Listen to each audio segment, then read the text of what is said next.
sebelum saya menjadi ahli lembaga angkasa, saya bertugas di Kementerian Pelajaran, yang mana saya diberikan tanggungjawab untuk membangunkan koperasi sekolah. Sebenarnya koperasi sekolah ni baby saya, Wan. Saya punya baby sejak di kementerian. Jadi apabila saya mendapat kesempatan untuk duduk sebagai ahli lembaga angkasa, jadi apatah lagi apabila Malaysia berjaya lah, saya kira Malaysia lah, bukanlah saya. Malaysia berjaya duduk di peringkat antarabangsa sebagai ahli lembaga pengarah. Dia ada 14 orang ahli lembaga pengarah antarabangsa ini. Daripada 110 negara. Dia pilih 14 orang. Itu kena bertanding tu kan. Bukan boleh pilih-pilih gitu. Dia bertanding tu di peringkat antarabangsa. Saya dipilih pada tahun 2017. Jadi kalau nak ikut kan kecut juga perut nak melawan dengan Jepun, Korea, England, Spain dan sebagainya tadi, Afrika, 110. Tapi saya boleh katakan di sini kerana mungkin salah satu daripada sebab kejayaan itu ialah bila diberikan peluang untuk berucap selama 3 minit. Setiap orang ada lebih kurang pada ketika itu ada 25 orang yang bertanding nak pilih 14. Dia bagi 3 minit untuk berucap. Saya fikirkan apa yang saya nak bercakap semasa 3 minit ni. Kerana lama-lama saya fikir saya nak bercakap tentang modal insan daripada lahirnya koperasi sekolah ni. Koperasi sekolah melahirkan modal insan. Kerana itu yang saya katakan tadi. Kerana this is the future generation lah. The future cooperator is depend on school cooperative. 3 minit. Bila Mas Saleh dengar tu ngangguk tu, saya rasa dia faham lah tu kan. Masa tu di Sunway Pyramid 2017, 110 negara datang hadir. Jadi mungkin rezeki Malaysia apabila diumumkan pemenang, Malaysia jatuh tempat ke-7. Dia nak pilih 14. Jadi saya rasa tak malulah dan bermula daripada situ tanggungjawab saya besar apabila saya bermesyuarat di peringkat ICA seringkali bermesyuarat di kalangan 14 orang ahli lembaga ini saya seringkali membawa tentang kejayaan koperasi sekolah. Saya minta global mempelajari bagaimana koperasi sekolah di Malaysia ini boleh berjaya dan boleh dijadikan orang kata tadi a very good model kepada semua, kepada dunia. Jadi akhirnya maknanya tadi mereka bersetuju dan ramai daripada mereka yang telah pun membuat persetujuan dan kejayaan itu seperti mana yang tadi saya terangkan, beberapa koperasi sekolah kita sudah pun mencapai satu tahap yang begitu membanggakan di peringkat Asia Pasifik. Dijemput dan mereka amat teruja dengan kejayaan Malaysia ini. Dan kita berharaplah legacy ini apabila saya tinggalkan angkasa ini sudah pastinya lah, kerana satu hari saya akan tinggal. InsyaAllah saya akan merasakan agak puas lah di dalam jiwa sanubari saya ni. Saya rasa puas apabila Malaysia sudah berjaya pada satu tahap yang amat dibanggakan. Okey Bian. InsyaAllah we are standing in the eyes of the world. Satu dunia akan melihat kita daripada bermula daripada apa yang Datuk sebut 2017 lalu, insyaAllah jadi ikutan untuk yang lain dan melahirkan modal insan di kalangan anak-anak kita di koperasi sekolah untuk jadi usahawan berjaya, pelapis usahawan negara. Dan untuk hari ini terima kasih banyak-banyak Datuk untuk perkongsian pengalaman kita juga dan juga inspirasi menerusi mesra koperasi episod kedua yang dibawakan oleh Angkasa. InsyaAllah jumpa lagi Wan. Okey Bian, terima kasih. Jumpa lagi insyaAllah. Assalamualaikum. Nanti kita minum dekat konti lepas ni. Itu kena harus wajib. Dah sebut 2 kali tu kena betul tu, wajib tu. InsyaAllah. Jumpa lagi tu. Assalamualaikum. Waalaikumsalam warahmatullahi wabarakatuh. Alhamdulillah, itu dia yang berbahagia Datuk Haji Kamarudin Ismail, merupakan Timbalan Presiden Angkasa dan juga ahli lembaga International Cooperative Alliance untuk perkongsian mesra koperasi hari ini. Yang menutup tirai Warna Pagi untuk edisi hari Khamis hari ini. Dan selepas ini Yati akan bersama anda untuk aspirasi 10.1 bermula dengan rancangan Tahsinul Ibadah. Dan untuk Warna Pagi kita jumpa lagi esok untuk edisi Sayyidul Ayam Difahamkan esok insyaAllah Fadilatul Syekh Fahmi Zamzam akan bersama kita untuk topik Jumaat. Nantikan esok. Jumpa lagi, sehingga itu Assalamualaikum warahmatullahi wabarakatuh. Bual Bicara Mesra Koperasi itu tadi telah dibawakan eksklusif untuk anda oleh Angkatan Koperasi Kebahasaan Malaysia Berhad Angkasa. Layari www.angkasa.co.op atau hubungi bahagian komunikasi korporat Angkasa di talian 03-7800-7800 untuk maklumat lanjut. Baru tahu senang rupanya nak tambah saham, Nasir. Aku pun nak senang juga. Tambah saham macam mana tu? Skim Infak Lil Wakaf Angkasa untuk saham akhirat. InsyaAllah ganjaran pahala berganda. Oh, dah lama berwakaf melalui skim infak Lil Wakaf Angkasa. Bayar tunai, online atau potong gaji. RM1 pun boleh, asalkan ikhlas. Jom kita tambah saham lagi. Saham wakaf nilainya kecil, ganjaran besar dan manfaat berpanjangan. InsyaAllah. Hubungi Skim Infak Lil Wakaf Angkasa 03-78846767, WhatsApp 012-602-9655 atau layari www.angkasa.co.op. Hiburan mendidik jiwa hanya yang terbaik di IKIM, Inspirasi Inforia Islami.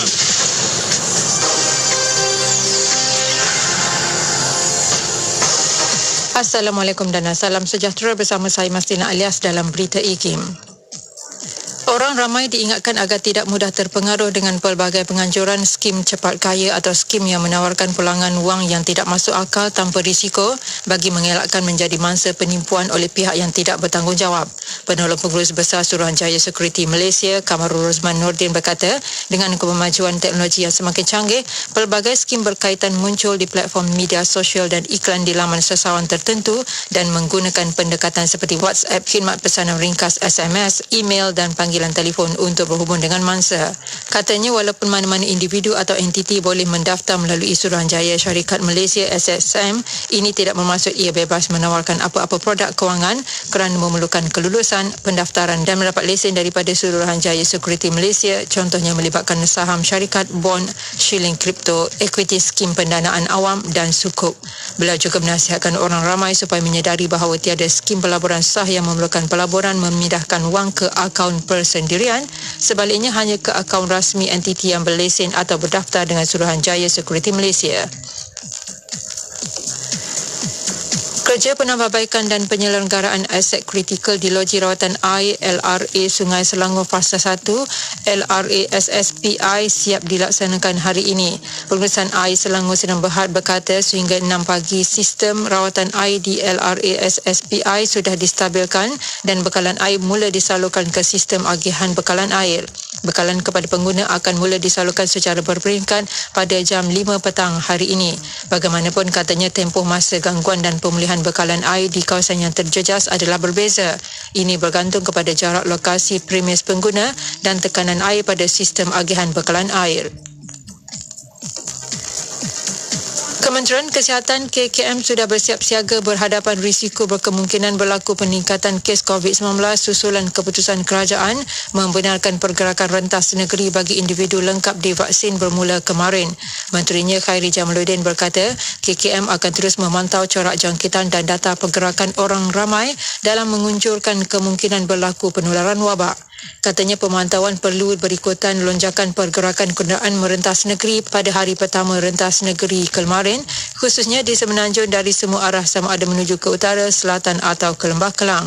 Ahad lalu Perdana Menteri Datuk Seri Ismail Sabri Yaakob mengumumkan kebenaran rentas negeri kepada individu lengkap divaksin berkuat kuasa kemarin selepas kadar vaksinasi populasi dewasa mencecah 90%. Dengan kebenaran itu, individu yang lengkap divaksin boleh merentas negeri tanpa kebenaran polis, termasuk untuk pelancongan atau menziarahi ibu bapa di kampung. Sekian berita. Assalamualaikum dan salam hormat. Laporan berita tadi dari sumber bernama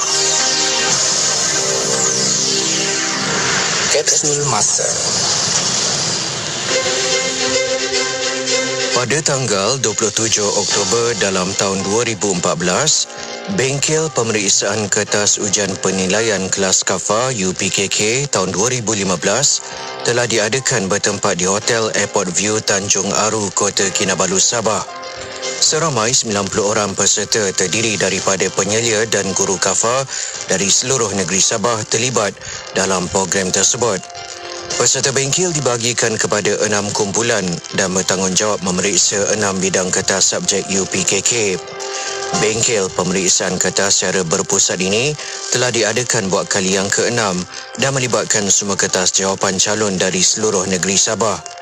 Bengkel pada kali ini dimulakan dengan kursus moderasi pemeriksaan kertas jawapan secara berkumpulan mengikut subjek yang bertujuan untuk menyeragamkan panduan menyemak kertas jawapan dan pemberian markah.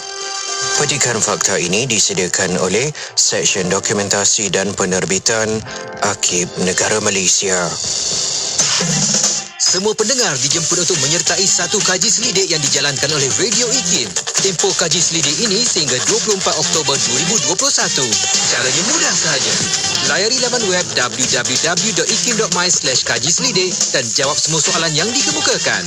Menariknya juga, pendengar yang bertuah akan menerima t-shirt eksklusif Radio IKIM.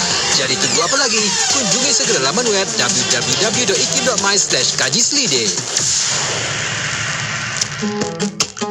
Ayuh keluarga Malaysia, kita bulatkan tekad dan bersatu hati untuk terus memelihara serta mempertahankan kedaulatan negara. Sebagai keluarga Malaysia yang besar, kita harus bertoleransi dalam semua perkara. Hormat menghormati serta mengekalkan perpaduan rakyat yang berbilang kaum, agama dan bangsa serta integrasi nasional silang budaya adalah tunjang kekuatan kita sebagai sebuah negara bangsa yang berjaya. Umpama selembar benang dikait, ditenun dan dijalin, akhirnya menjadi kain yang sempurna indah.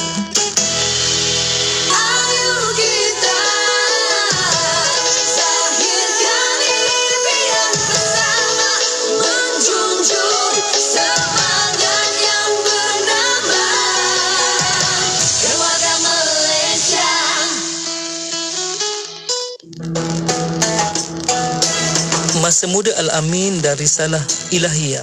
Sejak zaman kanak-kanak hingga mencecah usia dewasa, Muhammad sallallahu alaihi wasallam dikenali oleh masyarakat Arab sebagai seorang yang memiliki kepribadian agung, jujur, bersumpan santun, gemar menolong mereka yang memerlukan dan baginda seorang yang berjiwa besar. Ketinggian akhlak baginda membuatkan bangsa Arab kagum, khususnya suku kaum Quraisy di Mekah. Berbeza dengan para pemuda dan masyarakat di zaman itu, Muhammad tidak tertarik kepada kehidupan yang hanya mengejar kesenangan dunia. Putera Abdullah bin Abdul Muttalib ini gemar menyendiri di lereng-lereng gunung atau di Gua Hira untuk menghindari kehidupan syirik dan menyebutkan diri dengan beruzlah kepada Allah Subhanahu wa taala.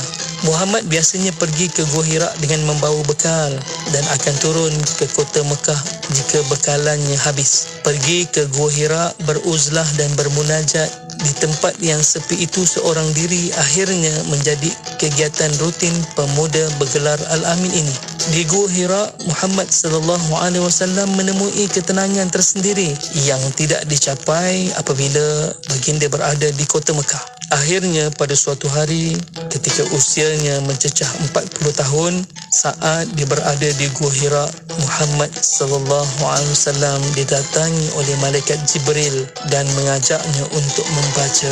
Pertama kalinya Muhammad sallallahu alaihi wasallam menerima ayat yang diturunkan oleh Allah Subhanahu wa taala dalam surah Al-Alaq ayat yang pertama yang berbunyi a'udzubillahi minasyaitonirrajim, Iqra bismi rabbikal ladzi khalaq, yang bermaksud bacalah dengan nama Tuhanmu yang telah menciptakan. Sertai peraduan inspirasi negaraku di platform Instagram ikim.my dan Facebook IKIM FM bermula 15 September hingga 16 Oktober 2021. Kongsikan video kenangan indah anda di tempat-tempat menarik yang melambangkan keunikan Malaysia, budaya dan warisan negara. Jangan lupa sertakan tanda pagar IKIM Inspirasi Negaraku. Rebut peluang menangi hadiah eksklusif berupa baucer pemeriksaan kesihatan, sumbangan Hospital Pakar Al-Islam, Hospital Mesra Ibadah, produk istimewa dari Azima Care, Meshu dan Marvel Care. Untuk maklumat lanjut, layari www.ikim.my. Selami ilmu untuk kehidupan kita seharian bersama Nur Hayati Paradi di Aspirasi 10.1. IKIM, Inspirasi Inforia Islami. Assalamualaikum warahmatullahi wabarakatuh. Dimulakan dengan lafaz suci bismillahirrahmanirrahim. Selawat dan salam buat Rasul junjungan Nabi Muhammad sallallahu alaihi wasallam. Terus semangat cinta Rasul. Di IKIM menerusi aspirasi 10.1 bertemankan saya Nur Hayati Paradi. Alhamdulillah, masya-Allah. Moga-moga Allah kurniakan kebaikan, kesejahteraan untuk semua sahabat pendengar dan Allah kurniakan keberkatan pada setiap waktu dan setiap langkah usaha kita yang kita lakukan di atas muka bumi Allah Subhanahu wa taala ini, insya-Allah. Baiklah, alhamdulillah telah pun kita selesai tadi perkongsian Warna Pagi 4 jam bersama dengan Hazwan Shah dan juga Sufian Amrin. Terima kasih pada mereka berdua dan juga pada penerbit mereka, Puan Najah Mazina Ismail yang tak pernah sihat. Kita doakan semoga cepat sihat dan sembuh untuk terus berkhidmat kepada IKIM, insya-Allah, untuk rakan-rakan pendengar juga. Dan juga terima kasih pada mereka. Terima kasih juga pada anda yang terus memantau siaran 24 jam IKIM, Radio IKIM di radio. Ada juga yang memang memantau secara betul-betul, kan, follow rapat orang kata, kan, di Facebook IKIM, di YouTube channel IKIM untuk perkongsian-perkongsian kita. Alhamdulillah, terima kasih banyak. Dan untuk anda rakan pendengar, Yati akan bersama dengan anda untuk jam pertama ni. Kejap lagi kita bakal bersama dalam pengajian Matan Zubaid menerusi perkongsian tahsinul ibadah bersama dengan Ustaz Ahmad Lufi Muharram untuk kita sambung lagi berkenaan dengan perihal haji, insya-Allah, untuk sama-sama kita belajar dan moga-moga ada kesempatan, ada waktu Allah rezekikan untuk kita juga nantinya dapat menunaikan haji, insya-Allah. Amin ya rabbal alamin. Moga-moga dengan apa yang kita belajar pada hari ini memantapkan lagi ilmu kita, memudahkan lagi urusan kita dalam menunaikan haji nantinya, insya-Allah. Dan sekarang pun kita lihat dah ada kelonggaran sedikit untuk merentas negeri, merentas negara juga sebahagiannya tu. Jadi mudah-mudahan kita ada rezeki juga untuk ke sana dan untuk menunaikan haji dan juga umrah. Baiklah, untuk rakan pendengar, jangan ke mana-mana, nantikan pertemuan kita di FB, di YouTube IKIM dan juga di Radio Institut Kefahaman Islam Malaysia menerusi tahsinul ibadah. Kita dengarkan terlebih dahulu saksi syahadah daripada Aula, tentunya hanya di IKIM, Inspirasi Inforia Islami. Utamakan saya Nur Hayati Paradi. Tiada bahasa gambarkan rasa sayang disayang padamu bermata ayah bunda. Dengarkanlah pesanan titipan amanah cinta, jadi cahaya untuk selamanya. Jalan ini hamparan yang terbentang, penuh liku merintang. Medan ini bersadur kesamaran menuju pengakhiran. Akal budi dan janji yang dijaga tetap teruji juang. Iman, ilmu dan amal kan diduga, takwalah perisaian. Anak, kau ditimang-timang duniawi, semoga berindah-indah di syurgawi. Teguh jiwa menolak habuan dusta, jangan khianati. Sekecil amanah kan dihitung. Berkatalah yang benar walaupun pedih dan payah, biar sempurna saksi syahadah. Jalan ini hamparan yang terbentang, penuh liku merintang.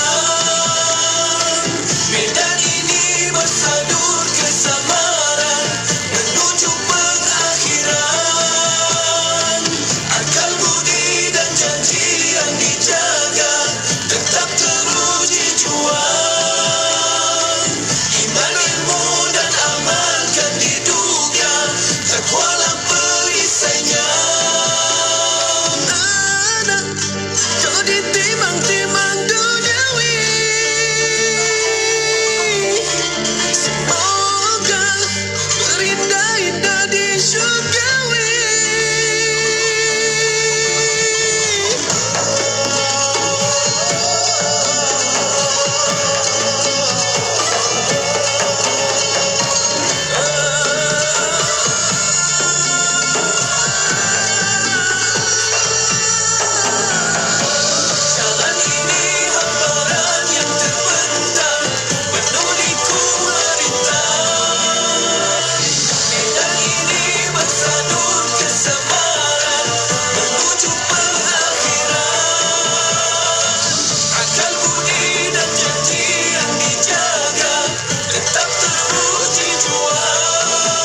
mahukan kaedah-kaedah terbaik dalam menguruskan harta anda? Anda mahu dibimbing untuk menyediakan dokumentasi wasiat? Anda mahukan panduan penyediaan dokumentasi hibah? Anda mahu dibimbing bagaimana melalui prosedur-prosedur pusaka? Anda mahu tahu perkara yang perlu dibuat dan perkara yang harus dielakkan dalam penyediaan dokumentasi pengurusan harta? Anda inginkan panduan penting dalam tuntutan harta sepencarian? Dan adakah anda mahu manual pengurusan harta yang boleh membantu anda nanti? Hadirlah ke program kami secara dalam talian khusus lanjutan pengurusan harta keluarga Islam siri 2021 pada 1 dan 2 November 2021. Anjuran Institut Kefahaman Islam Malaysia IKIM. Kami akan sediakan manual dan masa perbincangan yang lebih panjang. Yuran hanya RM300 untuk 2 hari. Daftar di talian 03-6204-6325 pada atau sebelum 25 Oktober 2021. Kisahnya ada 2 orang anak kembar, dua-dua lelaki. Bila nak makan, seorang suka nasi goreng kampung, seorang lagi suka nasi goreng ayam. Bila nak main, seorang suka basikal, seorang lagi suka skuter. Bila nak tidur, seorang suka bantal tinggi, seorang lagi tidur tak pakai bantal. Ayahnya pula ikutkan jelah perangai anak-anak ni sampailah mereka dewasa. Dua-dua pandai berniaga, seorang berniaga offline, seorang lagi berniaga online. Jadi, ayahnya hadiahkan mereka pakej berkembar IKIM. Dua-dua ada iklan radio dan iklan media. Senang, dua-dua dapat harga berpatutan. Jom kembangkan lagi perniagaan anda dengan memasarkan produk dan perkhidmatan anda di platform media sosial dan radio IKIM dengan harga berbaloi. Info lanjut, hubungi 017-345-2564 atau 012-686-9236. Tarikh tutup permohonan iklan adalah pada setiap 16 hari bulan pada setiap bulan. Buku baharu bertajuk Literasi Kewangan Islam di Malaysia akan tiba tidak lama lagi. Literasi kewangan merupakan cabang pengetahuan yang boleh membantu orang Islam dalam mencapai matlamat penjagaan harta yang digariskan oleh Doktrin Maqasid Asy-Syariah. Karya ini mengetengahkan literasi kewangan Islam sebagai tema utama yang mengupas 4 perkara iaitu: pertama, literasi kewangan menurut Al-Quran dan As-Sunnah. Kedua, peranan dan kepentingan literasi kewangan Islam. Ketiga, dimensi dan instrumen pengukuran literasi kewangan Islam. Dan keempat, kajian AKPK tentang tahap literasi kewangan dalam kalangan pekerja dewasa di Malaysia. Berdasarkan kupasan buku ini, wujud gesaan untuk meningkatkan kefahaman tentang literasi kewangan Islam dalam kalangan umat Islam di Malaysia. Dengan harga RM35, 100 tempahan pertama akan mendapat versi e-buku secara percuma. Dapatkan sekarang dengan cara WhatsApp di 019-992-2902 atau 018-353-0746 sekarang. Radio IKIM 20 tahun membawa kepada anda lagu-lagu nasyid terbaik dan terkini di Malaysia. Tiada dan dikasih ibu ayang akan kau isteri solehaya. Radio IKIM 20 tahun sentiasa relevan dan terkini. IKIM, inspirasi Inforia Islami. Terus Marak Cinta Rasul di IKIM, Inspirasi Inforia Islami. Terima kasih pada sahabat-sahabat kerana terus setia bersama Radio IKIM, dan waktu ini kita bakal bersama menerusi rancangan Tahsinul Ibadah untuk pengajian Matan Zubat bersama dengan Ustaz Ahmad Lufi Muharram. Dah pun berada di hujung talian untuk bersama dengan sahabat-sahabat. Saya alurkan kehadiran Ustaz Ahmad Lufi Muharram. Assalamualaikum Ustaz. Waalaikumsalam warahmatullahi. Masya Allah, Alhamdulillah. Terima kasih banyak Ustaz untuk perkongsian, nak berkongsi dengan sahabat pendengar pada hari ini, dan insyaAllah kita akan menyambung pengajian Matan Zubat dalam bahagian yang ke-6. Kalau menurut intisari Matan Zubat yang ada di tangan saya ni, kita ada di bahagian yang ke-6, himpunan perbahasan perihal haji dan umrah. Kita akan sambung untuk bait yang ke-508. Tapi sebelum itu Ustaz, kita mulakan dengan sedikit mukadimah daripada Ustaz untuk rakan pendengar kita. Silakan Ustaz.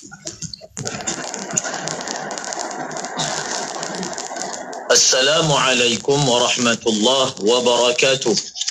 Bismillahirrahmanirrahim. Alhamdulillahi rabbil alamin. Wa sallallahu ala sayyidina Muhammadin wa ala alihi wa sahbihi ajma'in. Wa la hawla wa la quwwata illa billahil aliyyil azim. Amma ba'd. Terima kasih kepada DJ Nurhayati Paradi, seterusnya yang dihormati, dimuliakan, dirahmati Allah, sidang pendengar IKIM sekalian. Ibadah haji adalah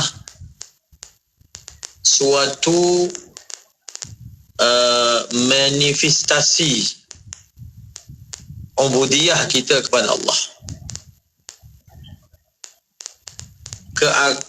Keakuran dan keabdian kita, pengabdian kita kepada Allah. Dan ibadah haji juga menterjemahkan kesatuan umat Islam. Kesatuan umat Islam. Yang pertama yang saya sebutkan tadi, dengan ibadah haji umat Islam menterjemahkan sisi pengabdian dirinya kepada Allah. Di sana mereka akan melakukan amalan-amalan yang mungkin mereka tak dapat faham hikmahnya, signifikannya ataupun kemunasabahannya daripada segi berpusing, berputar di sekeliling sebuah bangunan, kemudian berlari daripada satu arah ke satu arah, melontar batu ke suatu arah yang telah ditetapkan, namun mereka tetap gigih melakukannya. Ini adalah suatu bentuk penyerahan ubudiyah kita kepada Allah, iaitu apa yang diperintahkan olehmu ya Allah kepada kami, kami akan lakukannya. Kami mendahulukan perintah daripada akal. Kami mendahulukan menjunjung titah berbanding mencari alasan. Sebab itu dengan ibadah haji dan umrah ini suatu bentuk pengabdian yang luar biasa yang dipersembahkan oleh hamba, oleh orang Islam kepada Allah Subhanahu Wa Taala. Dan yang kedua, dia adalah suatu pusat untuk menyatu padukan umat Islam berbilang bangsa, berbeza bahasa, namun mereka berkumpul di suatu tempat dengan pakaian yang sama, dengan amal yang sama, dengan niat yang sama, insya-Allah. Maka sebab itu ulama menyatakan ibadah ataupun mengimarahkan Kaabah itu hukumnya fardu kifayah. Mengimarahkan Kaabah itu fardu kifayah, tidak boleh dibiarkan pada bila-bila masa keadaan Kaabah itu lengang tanpa manusia yang bertawaf di sekelilingnya. Hendaklah ada pada bila-bila masa, pada beberapa ketika pun diimarahkan Kaabah itu dengan bertawaf kepadanya. Ini merupakan tanggungjawab sejagat umat Islam. Kalaulah ditakdirkan berlaku masalah, maka kita perlu usaha hantar rombongan kita memastikan bumi itu tidak lengang, tidak kosong. Ini adalah tanggungjawab sejagat. Bahkan bumi Mekah itu adalah bumi milik semua orang Islam. Dia adalah tanah milik semua orang Islam yang mereka semua bersatu padu dalam memuliakannya. InsyaAllah, amin ya rabbal alamin. Sekarang pun dah ada kelonggaran. InsyaAllah mudah-mudahan Allah memudahkan untuk urusan tersebut, Ustaz. Dan kita akan mulakan pengajian Matan Zubat kita dalam himpunan perbahasan perihal haji dan umrah dalam bab tersebut untuk bait yang ke-508. Silakan, Ustaz. Bismillahirrahmanirrahim. Kita pada perkataannya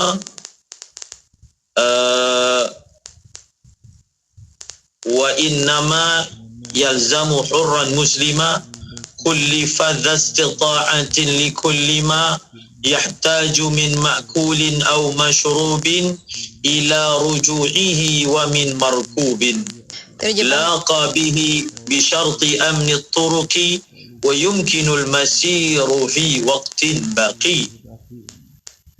Terjemahannya, hanya wajib ke atas orang yang merdahika, muslim, mukallaf dan mempunyai kemampuan bagi setiap apa yang dia perlukan daripada makanan dan minuman hingga kepulangannya serta keperluan kenderaan yang sesuai dan layak baginya dengan syarat mendapat keamanan dalam perjalanan dan perjalanannya memungkinkan dia sampai dalam masa yang berbaki baginya menunaikan haji. Bila kita bicara kewajipan haji, kata kuncinya adalah istita'ah. Kata kuncinya adalah apa? Adalah istita'ah, mampu. Seperti yang digariskan di dalam ayat Al-Quran. Man istata'a walillahi 'alan nasi hijjul baiti man istata'a ilaihi sabila. Orang yang mampu, orang yang mampu sampai kepadanya, maka barulah orang ini wajib melaksanakan haji. Imbas balik apa yang kita telah bicarakan berkaitan dengan syarat-syarat haji. Di sana ada syarat sah haji. Dan di sana juga ada syarat sah untuk buat sendiri.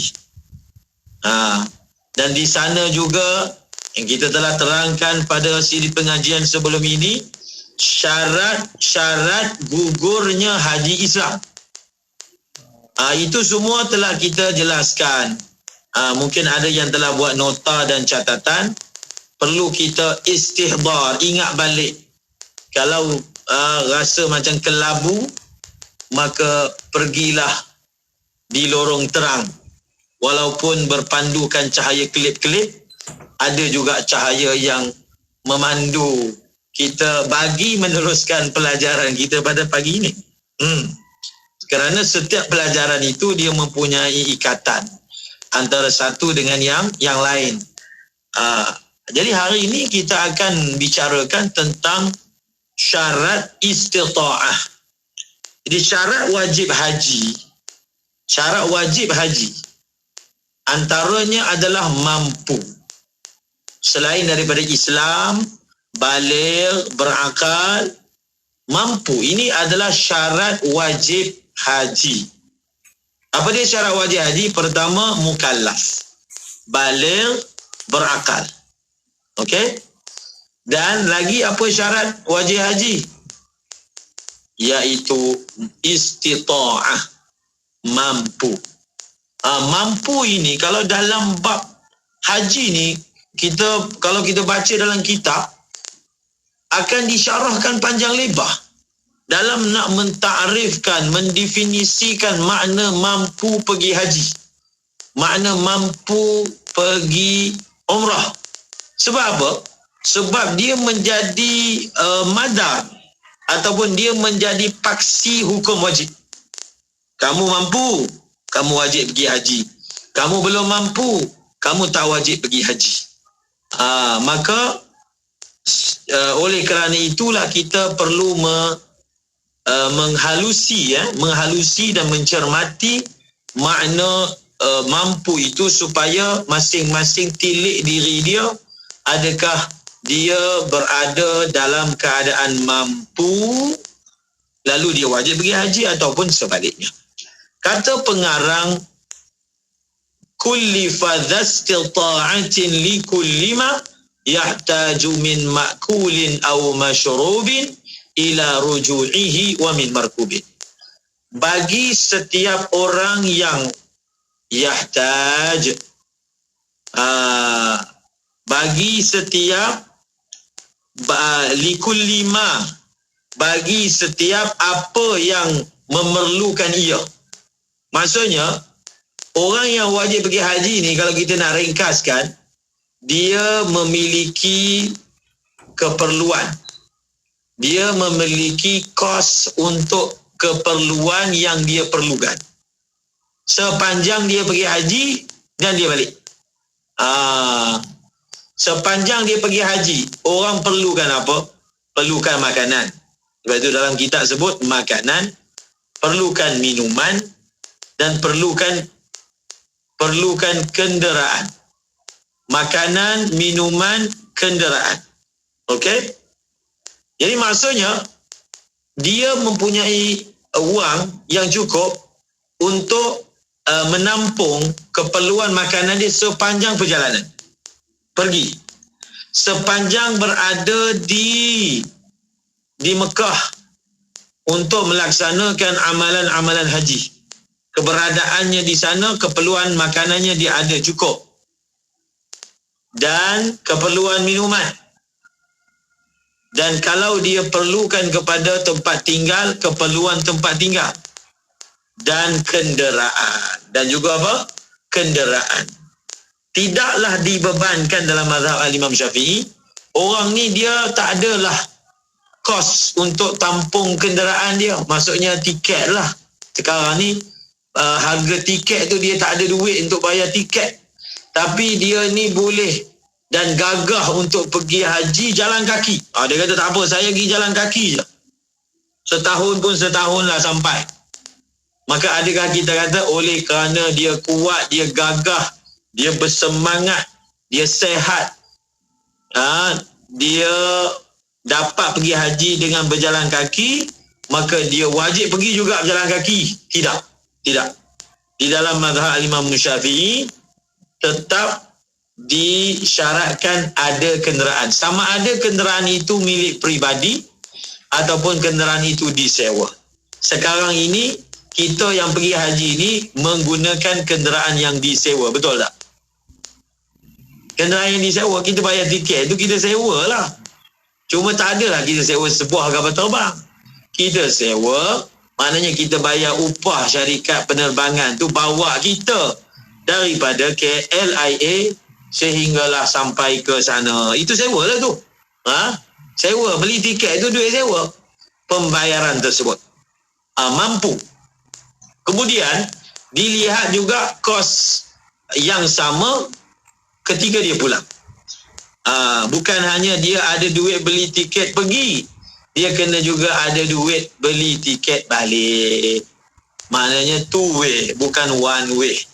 Sebahagian ulama kata kalaulah dia ni tak ada keluarga kat tanah air dia sebatang kara, maka untuk dia ni sekadar syarat dia wajib pergi haji, dia hanya perlu kita tengok ada tak duit tiket pergi, balik tak perlu tengok. Sebab dia balik pun tak ada keluarga.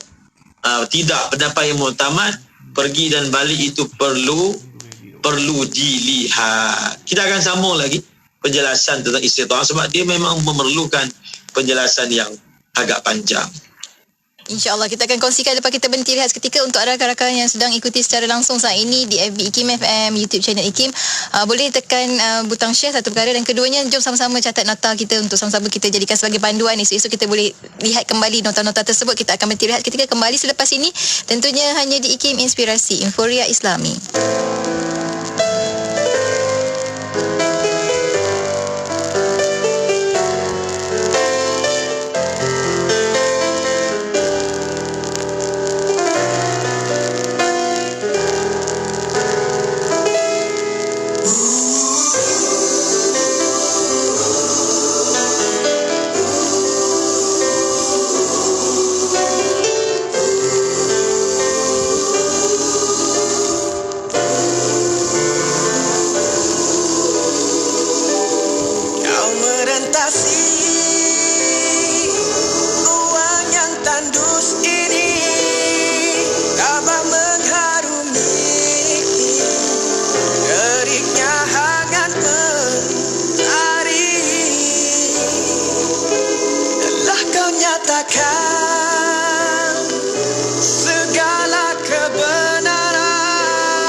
Semarak Cinta Rasul di IKIM Inspirasi Inforia Islami. Kita kembali bersiaran menerusi rancangan tahsinul ibadah dalam pengajian Matan Zubat untuk bahagian yang ke-6, Himpunan Perbahasan Perihal Haji dan Umrah. Tadi Ustaz kongsikan kita untuk bait yang ke-508 sehingga bait yang ke-510 dan Ustaz sentuh tentang istita'ah, kemampuan. Ustaz, kita sambung tentang perkongsian tersebut. Silakan Ustaz. Bismillahirrahmanirrahim. Setelah dinyatakan bahawasanya perlu kita melihat kemampuan seseorang itu terhadap kos yang dia perlukan bagi makanan, minuman dan kenderaan, semua itu adalah selepas dia mempunyai lebihan, dia mempunyai lebihan daripada apa yang dia perlukan di tempat tinggalnya. Maksudnya apa? Maksudnya dia ada anak dan isteri. Kos yang dia perlukan untuk haji dan umrah itu adalah lebihan daripada apa yang diperlukan oleh anak dan isterinya sepanjang ketiadaannya. Berapa lama dia akan pergi haji? 40 hari. Berapa lama dia akan pergi umrah? 2 minggu misalnya. Maka kos-kos yang dia gunakan untuk umrah itu adalah merupakan lebihan daripada apa yang dia perlu tinggalkan sebagai nafkah yang wajib terhadap anaknya, terhadap isterinya. Daripada segi apa? Kos makanan, minuman, perbelanjaan mungkin harian. Daripada segi kalau dia menyewa rumah, maka dia perlu tinggalkan duit sewa rumah supaya dapat dibayar sepanjang ketiadaannya. Kalau ada lagi kos-kos yang bersifat darurat penting, maka semua itu dia ada dan dia mempunyai lebih daripada itu. Lebihan itulah yang kita ambil kira dalam ukuran dalam menentukan adakah dia ini wajib pergi haji ataupun tidak wajib pergi haji. Uniknya dalam kitab disebut seseorang itu mempunyai makanan ataupun kos makanan. Sama ada dia dalam perjalanan tu dia bawa makanan. Dia tak bawa duit, dia bawa makanan, bawa beras, bawa minyak, macam nenek moyang kita pergi haji zaman dulu. Mereka pergi merentasi lautan, dibawa bersama tu. Guni-guni beras, bawa kelengkapan masak, sebab sepanjang perjalanan menuju haji mereka sediakan makanan sendiri dengan makanan yang memang mereka bawa. Kalau sekarang ni orang bawa duit kan, kalau pergi umrah ke pergi haji hanya bawa apa? Bawa belacan, bawa perencah, mungkin bawa sambal. Itu untuk apa? Untuk supaya mendatangkan selera pada makanan. Nenek moyang kita memang bawa makanan tu atas kapal. Bawa makanan tu atas kapal. Sama ada memang dia bawa makanan sendiri ataupun dia ada duit untuk beli makanan. Dia ada duit untuk beli makanan. Dan kalau bawa makanan sendiri, dalam kitab kata apa? Bila kita bawa makanan, kita perlukan bekas untuk letak makanan tu. Jadi kalau dia ada makanan tapi dia tak mampu untuk sediakan bekas untuk isi makanan tu, maka tak wajib pergi haji. Dia tak mampu sebab makanan tu kena isi dalam bekas, dan bekas tu tak mampu nak sediakan, maka tidak wajib pergi haji. Kemudian disebutkan juga kalau orang pergi haji menggunakan kenderaan binatang kan, maka sepanjang perjalanan dia menuju ke Mekah, ada stesen. Stesen ni dengan erti kata tempat-tempat tertentu yang boleh dibawa binatang itu meragut. dalam setiap berapa kilo misalnya ada. Perjalanan itu bukan merentasi macam padang pasir Gobi ke 5,000 kilometer langsung tidak ada air ataupun tumbuh-tumbuhan misalnya. Kalaulah perjalanan dia menaiki kenderaan binatang ini tetapi tidak ada stesen untuk penyiadaan makanan bagi binatangnya, maka tak wajib, sebab di tengah jalan binatang mati, penunggang pun akan terheret sama. Kalau kita nak kiaskan dengan zaman kita, contohlah dia pergi menaiki kenderaan lalu darat, maka sepanjang perjalanan dia itu ada stesen-stesen yang boleh diisi minyak, dan sudah tentu diambil kira juga dia mempunyai kos untuk minyak sampailah membawa dia ke kota Mekah dan ke kota Madinah. Bila kita sebut masalah kenderaan, tadi saya dah sentuh.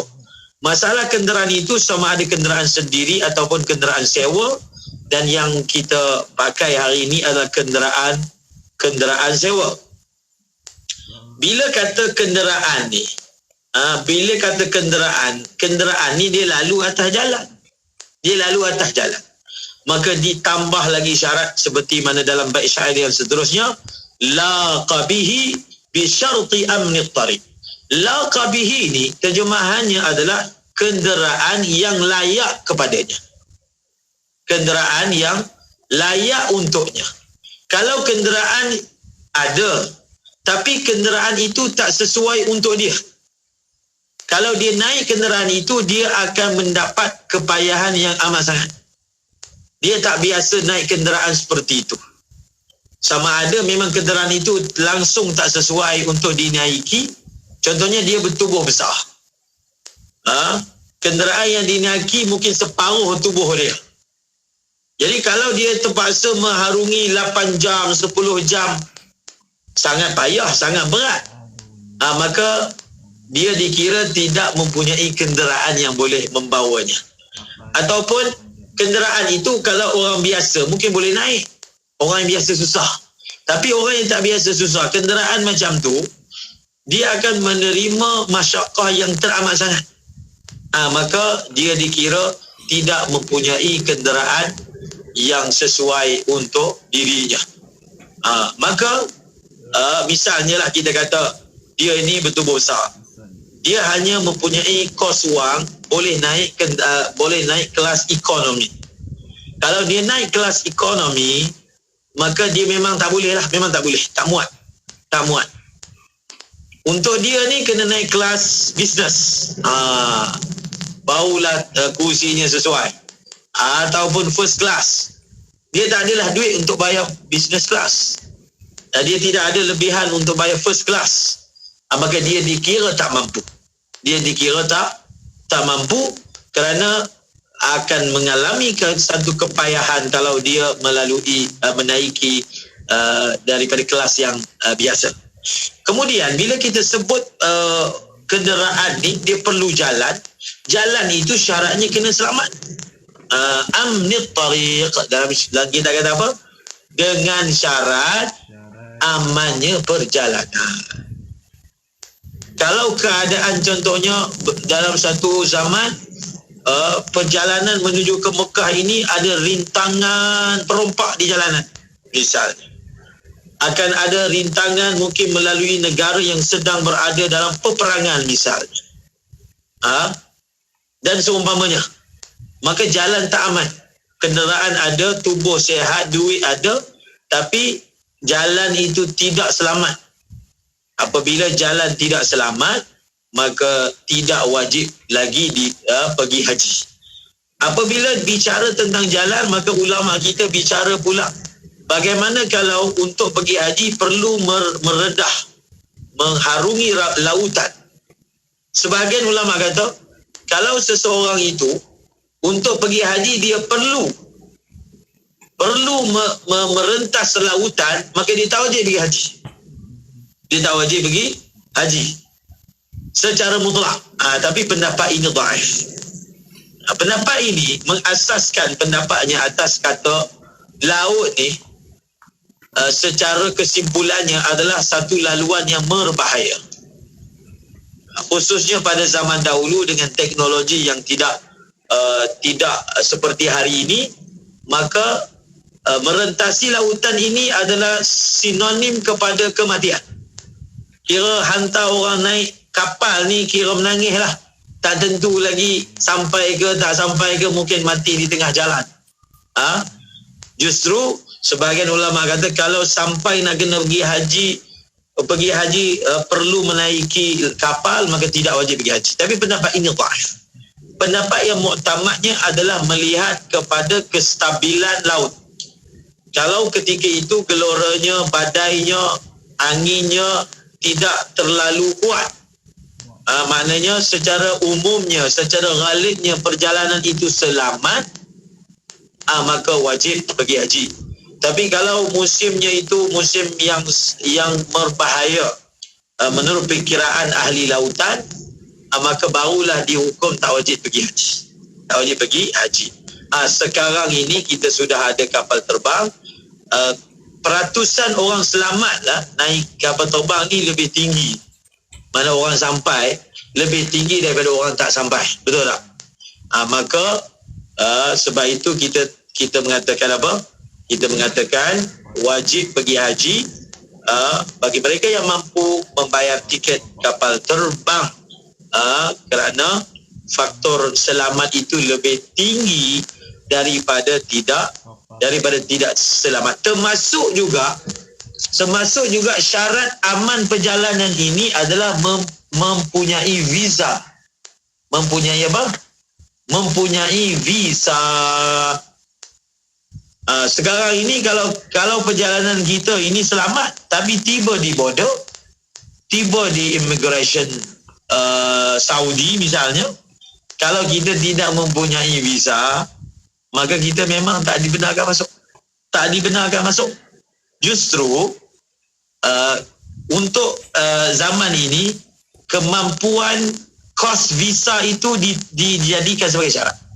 Sekarang ni alhamdulillah kita ada jemaah umrah yang pertama daripada syarikat tertentu, 11 orang pergi. Jadi siapa yang nak pergi, kita ada sekarang ni peruntukan visa turis siyahah yang lebih kurang RM700 begitu. Sebelum ini orang semasa zaman pandemik, mereka yang hendak tembus ke sana menggunakan visa business visa yang harganya lebih mahal. Sekarang ini untuk turis visa, mungkin belum dikeluarkan lagi visa umrah. Visa turis kita boleh dapatkan secara online dengan nilai RM700 misalnya kan. Maka kita boleh katakan kewajipan itu untuk konteks umrah.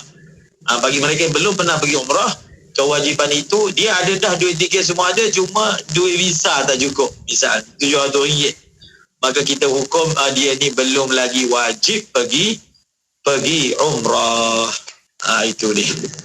Baik, alhamdulillah. Terima kasih banyak Ustaz untuk pencerahan, dan kita sambung sikit Ustaz di hujung ni, mungkin kesimpulan pesan-pesan Ustaz akhir sebagai pertemuan kita, untuk pertemuan kita, sebab kita pun agak terbasas waktu sebelum kita, sebab nanti kita bersama yang lain. Ada satu lagi rangkap yang saya belum sentuh, mengambil kesempatan masa berbaki, iaitu kata pengarang, ini syarat tambahan lagi ni, ini kira yang terakhir lah ni, wa yumkinul masiru fi waqtin baqi, boleh berjalan pada waktu yang berbaki. Dia dah usahakan untuk dapatkan keperluan tadi, kos makanan, kos kenderaan, kos visa, semua dah siap.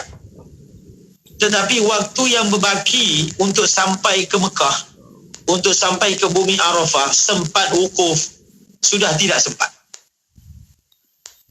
Segi keperluan tadi dah sempat, tetapi waktu yang baki ni, kalau dia bertolak hari ni, dia tak akan sempat wukuf di Arafah misalnya.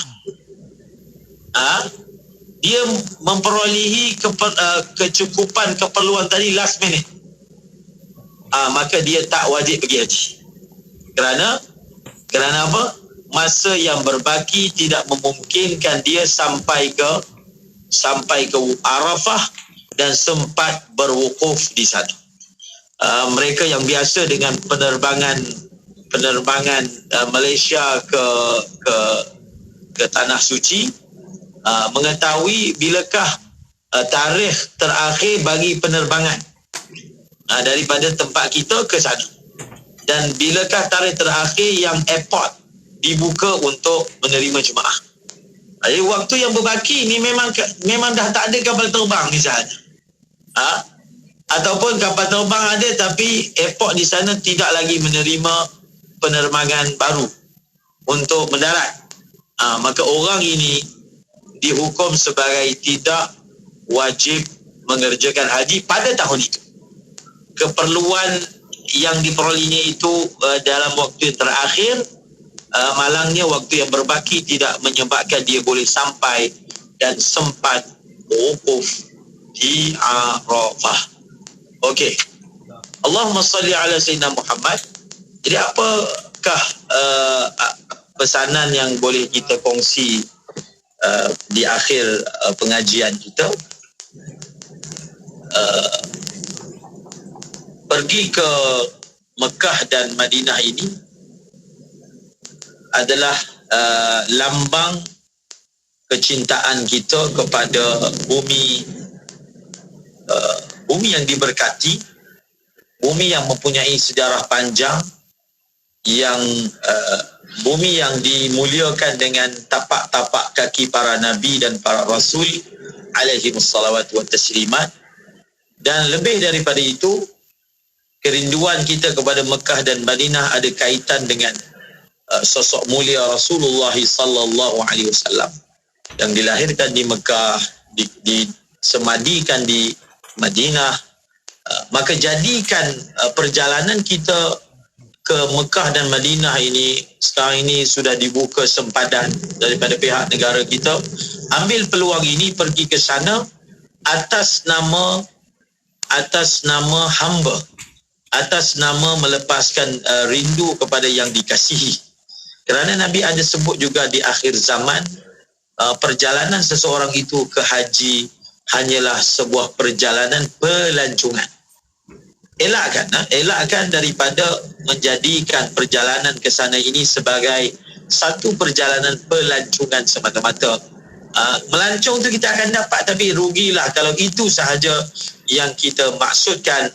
Tetapi dia lebih daripada itu. Seperti mana kita gembira, kita menyanyi lagu Sudirman, oh balik kampung, sebab di sana ada orang yang kita rindui, ibu dan bapa. Maka begitulah juga melonjak sama bila kita pergi ke Mekah dan Madinah, kerana di sana ada kekasih kita, kekasih rohani kita, iaitu Rasulullah sallallahu alaihi wasallam. Maka jadikanlah perjalanan kita pergi ke umrah dengan nafas yang baru, dengan roh yang baru. Mungkin kita dah banyak kali pergi, tetapi kali ini setelah 2 tahun disekat, kali ini kita pergi dengan roh baru, nafas yang baru. Sebab itu sebelum kita pergi, kita bacalah kisah-kisah orang soleh pergi haji. Dengan semangat apa? Dengan kerinduan yang bagaimana? Antara buku yang boleh kita rujuk bagi mendapatkan roh Makkah dan Madinah, roh perjalanan melakukan manasik di sana, sama ada haji ataupun umrah, kita boleh rujuk karangan Maulana Zakaria bin Maulana Yahya Al-Kandahlawi yang berjudul Fadilat Haji. Baca, di belakangnya ada kisah, disematkan kisah-kisah orang-orang soleh, wali-wali Allah,